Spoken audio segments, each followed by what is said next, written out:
about to ride in the Lilly Belle. Going in the Lilly Belle, going in the Lilly Belle. This is the first time I've ever done this actually, so this is kind of exciting.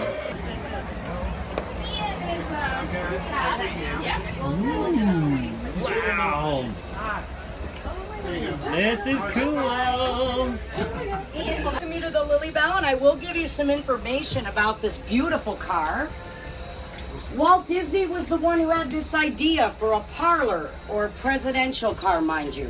All it would take to be such a car would be that you would be the last car on the end of a train, and you would have an area in the back, just as we do right through that wooden door, where a president could stand outside and deliver a speech.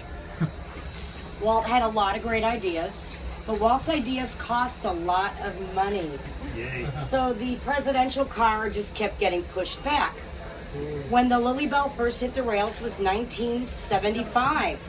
Walt had been dead almost 10 years at that point, but Lillian, who the car is named after, Walt's widow, always had her eyes and ears open and heard that the Lilly Belle was actually coming to be, and that she was going to have white wicker furniture inside. Well, Lillian was appalled, to say the least. That was not at all dignified enough. So, the company said, Lillian, we're naming it after you. Would you like to decorate it for us? And she was kind enough to do so. Lillian incorporated her loves of burgundy, Victorian furniture, and flowers.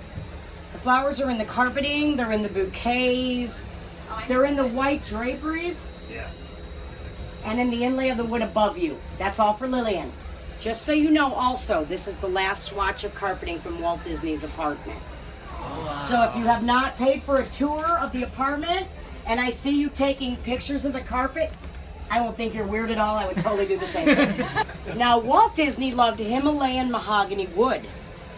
That's what this is made out of. So have we had dry rot? Absolutely. Have we had termites treating us like an all-you-can-eat buffet? Positively. But the company's kept it perfect. A couple points of interest. The first person to step foot in the Lilly Belle was the Emperor of Japan, Emperor Hirohito. He was so appreciative for his trip to Disneyland with his lovely wife that he presented the Disney family with a smoking jacket, much like the one at the entrance to the car.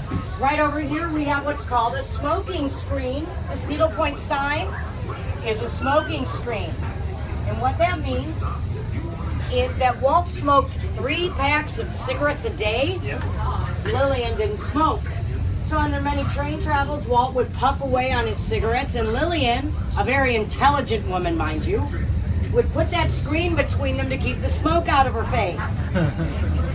It ended up being lucky for Lillian. Walt died in his 60s. Lillian died in her 90s. This is so super cool. Like, this is history, man. Sure. This is history. Richard Nixon was asked by Walt Disney when he was vice president to do the inaugural trip in the brand new monorail above us.